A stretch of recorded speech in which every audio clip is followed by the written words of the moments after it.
नमस्कार विद्यार्थी मित्रांनो, ज्याची आतुरतेने तुम्ही वाट पाहत आहे ती प्रतीक्षा आता संपलेली. विद्यार्थ्यांनो, इयत्ता 5वी आणि इयत्ता 8वीसाठी ज्या विद्यार्थ्यांनी स्कॉलरशिपची परीक्षा दिली आहे त्या परीक्षेची अंतरिम उत्तरसूची संकेतस्थळावर उपलब्ध झालेली. विद्यार्थ्यांनो, ती कशा पद्धतीने आपल्याला पाहायची आहे, उत्तरं आपली चेक करायची आहे, तिची प्रोसेस, सर्व काही प्रोसेस मी या व्हिडिओमध्ये दाखवत आहे. विद्यार्थ्यांनो, शिष्यवृत्ती परीक्षा 2026वर क्लिक केल्यानंतर विद्यार्थ्यांनो, इयत्ता 5वी व इयत्ता 8वीच्या शिष्यवृत्ती परीक्षा 2026 करते येथे क्लिक केल्यानंतर विद्यार्थ्यांनो यस या बटनवर क्लिक करायचे. पहा तर विद्यार्थ्यांनो, या ठिकाणी आपल्याला काय करायचे की इयत्ता 5वी आणि इयत्ता 8वी शिष्यवृत्ती जी काही परीक्षा झाली विद्यार्थ्यांनो, त्याच्या या संकेतस्थळावर गेल्यानंतर या ठिकाणी आपल्याला काही प्रसिद्धीपत्रक या ठिकाणी पाहायचे. विद्यार्थ्यांनो, ज्या प्रसिद्धीपत्रकमध्ये आपल्याला सर्व काही माहिती दिलेली आहे की आपल्या प्रश्नपत्रिका व अंतरिम उत्तरसूचीवरील आक्षेप कशा पद्धतीने नोंदवायचा आहे, अंतरिम उत्तरसूची आपल्याला कशा पद्धतीने डाउनलोड करता येईल. विद्यार्थ्यांनो, सर्व काही माहिती आपल्याला या संकेतस्थळावर या ठिकाणी शिक्षकांना आणि विद्यार्थ्यांना पाहता येते. पहा विद्यार्थ्यांनो, या ठिकाणी या संकेतस्थळावर गेल्यानंतर विद्यार्थ्यांनो शिष्यवृत्ती परीक्षा 2026चे अंतरिम प्रसिद्धीपत्रक या ठिकाणी दिले. विद्यार्थ्यांनो, हे प्रसिद्धीपत्रक व्यवस्थितरित्या त्या ठिकाणी शिक्षकांनी आणि विद्यार्थ्यांनी व्यवस्थितरित्या वाचायचे. विद्यार्थ्यांनो, सर्वात महत्त्वाची गोष्ट म्हणजे हे प्रसिद्धीपत्रक शिक्षकांसाठीच असते. विद्यार्थ्यांनो, आणि तुम्ही जरी वाचले विद्यार्थ्यांनो तरी तुम्हाला बरीचशी माहिती या ठिकाणी मिळू शकते. जो काही आपल्याला ऑब्जेक्शन्स म्हणजे आक्षेप जो नोंदवायचा विद्यार्थ्यांनो, त्याचा कालावधी या ठिकाणी दिलेला आहे.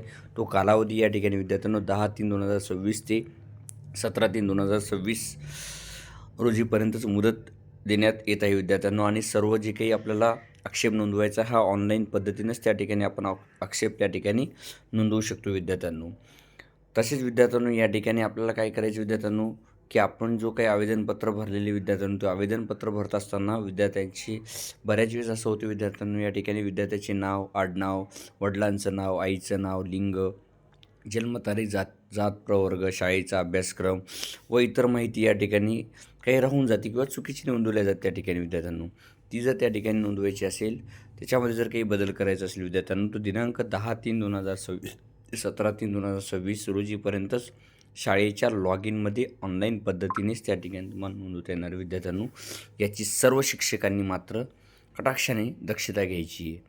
हे प्रसिद्धीपत्रक व्यवस्थित त्या ठिकाणी वाचून झाल्यानंतर विद्यार्थ्यांनो, आपल्याला या ठिकाणी काय करायचं आहे, प्रश्नपत्रिका व अंतरिम उत्तरसूचीवरील आक्षेप जो आहे तो कशा पद्धतीने नोंदवायचा, या ठिकाणी यावर क्लिक केल्यानंतर विद्यार्थ्यांनो, या ठिकाणी आपल्याला युडायस कोड टाकायचा आहे, सीट नंबर टाकायचा आहे, इयत्ता निवडायची, 5वी असेल तर 5वी, 8वी असेल तर 8वी, पेपरचा क्रमांक या ठिकाणी टाकायचा, 1 असेल तर 1, 2 असेल तर 2, सब्जेक्ट विषय त्या ठिकाणी टाकायचे. विद्यार्थ्यांनो, माध्यम निवडायचे आपल्याला या ठिकाणी. सेमी जर माध्यम नोंदणी केली असेल तर यस करायचं, नसेल तर नो करायचं. प्रश्नपत्रिकेचा संच कोड त्या ठिकाणी निवडायचा आणि कोणत्या प्रश्नामध्ये आपल्याला ऑब्जेक्शन आहे तो प्रश्न क्रमांक निवडून त्या ठिकाणी आपल्याला या ठिकाणी पर्याय क्रमांक व्यवस्थितरित्या त्या ठिकाणी नोंदवायचा आहे. सर्व चुकीचे असेल तर ऑल रॉंग्स त्या ठिकाणी करायचं, ऑल करेक्ट त्या ठिकाणी करायचे, मोबाईल क्रमांक त्या ठिकाणी टाकायचा आहे आणि डिस्क्रिप्शन बॉक्समध्ये तुम्हाला त्या ठिकाणी त्या प्रश्नाबद्दल माहिती लिहून त्या ठिकाणी तुम्हाला सबमिट करायचे. आणि काही जर एकापेक्षा अधिक जर डॉक्युमेंट तुम्ही अपलोड करत असाल तर ती एकच त्याची PDF करून त्या ठिकाणी तुम्हाला अपलोड करून सबमिट करायचे.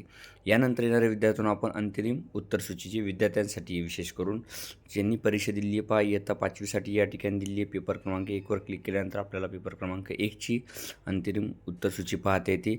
सर्व काही कोडमध्ये या ठिकाणी आपल्याला उत्तर दिली आहेत, ABCD व्यवस्थितरित्या चेक करायची. विद्यार्थ्यांनो, यानंतर विद्यार्थ्यांनो आपण काय करणार आहे, एक डाउनलोड करून आपण त्या ठिकाणी व्यवस्थितरित्या अंतरिम उत्तरसूची चेक करू शकतो. तसेच पेपर 2साठी सुद्धा या ठिकाणी आपण अशीच प्रोसेस करणार आहे. यालाही सुद्धा डाउनलोड करून त्या ठिकाणी आपण सेव्ह करून आपण व्यवस्थितरित्या अंतरिम उत्तरसूची चेक करू शकतो. आपण पेपर 1 आणि पेपर 2साठी खाली इयत्ता 8वीसाठी दिलेली विद्यार्थ्यांनो तशीच प्रोसेस करायची आहे पेपर 1 आणि पेपर 2साठी.